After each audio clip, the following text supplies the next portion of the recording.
Welcome to Two Heads Talks. Today we're talking about R&D and more specifically we're talking about the challenges faced with socially distanced events and also touching, or not, on contactless interactive technology.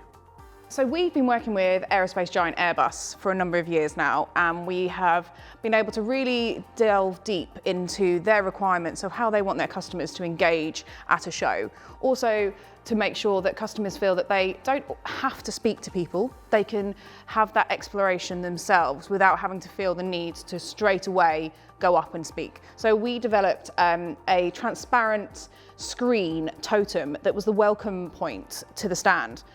From that, they were able to find product spec sheets, they were able to look for information regarding specific helicopters, but they were also able to understand who was the right business contact to speak to on the stand for their needs. So you were able to touch, not anymore, but that's what we're going to look at, is touch through all the different areas and then deep dive into the information they required.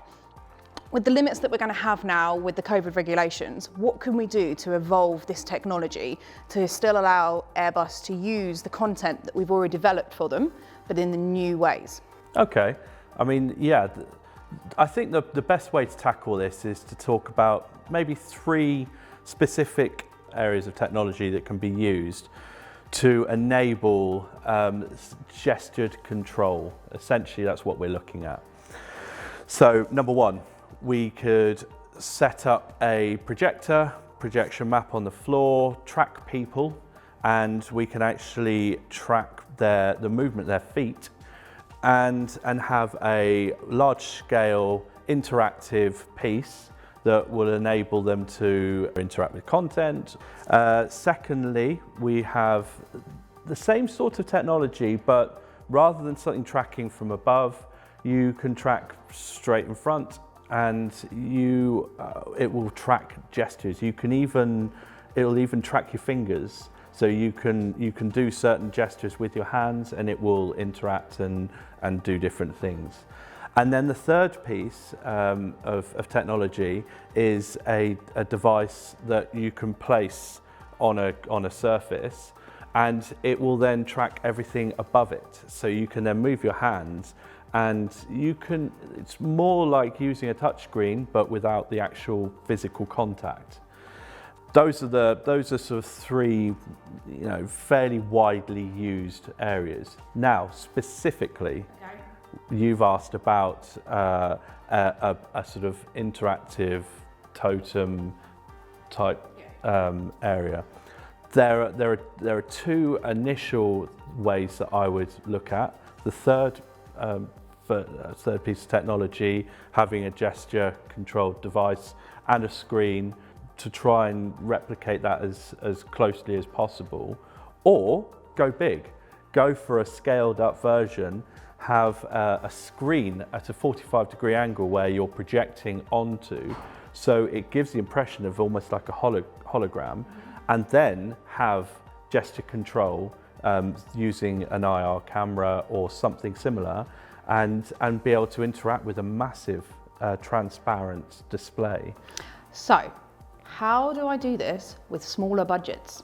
Smaller budgets. Because that's the issue that we're going to face, is a lot of customers and clients of ours are having to tighten the belts, as most people are during the COVID timeframe. Digital, I feel, sometimes brings up that big worry for customers, for clients, is that digital costs more because there's so many layers to it. Yeah. Are these cost-effective solutions, and can they be, once built, rolled out across many shows?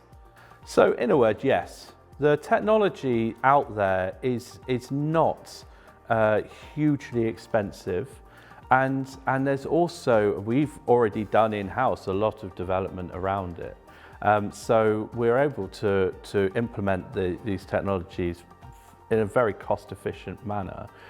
The thing to remember here is that whilst before you may have a touchscreen, you can actually save costs, because suddenly you don't have that expensive interactive element. You can take that away and put a normal screen in, or you can focus on different areas hiring a projector or something along those lines.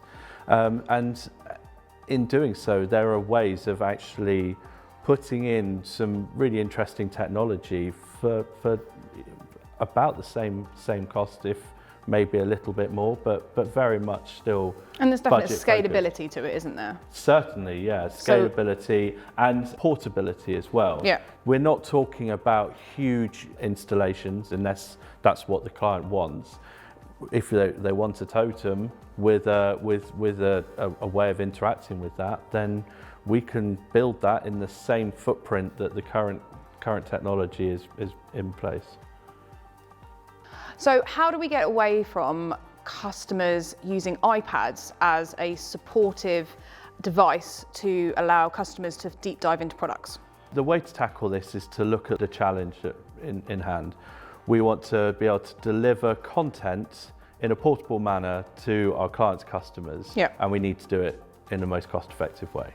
We can't give them iPads that are shared amongst many people. No touch. So no touch. No touch. No touch. So we have to look at what we've got available to us. Most people carry a smartphone. Most smartphones, straight out the box, have the ability to scan QR codes and to direct that phone straight to a purpose-built site which has all of the content and media that the client wants to deliver to the customer. And it can also enhance what the client is coming from the event by data capture, I guess, because most of the time if someone stood at a stand scrolling through an iPad, they're not going to get the data from that.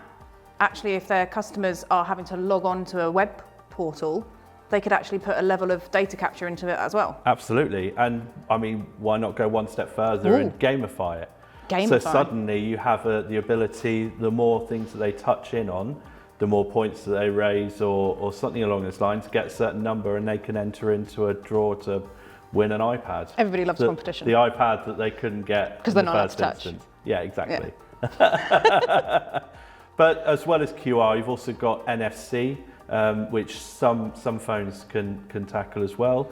NFC stands for near field communication. Put simply, it's the technology that's used in your bank card when you tap in to pay for something. And it allows communication to send information through to a device. Again, you can point that device straight through to a website or even to an application. Excellent. Does sound very cost effective. It is cost effective. Yeah, and that is what my clients like to hear. Don't we all?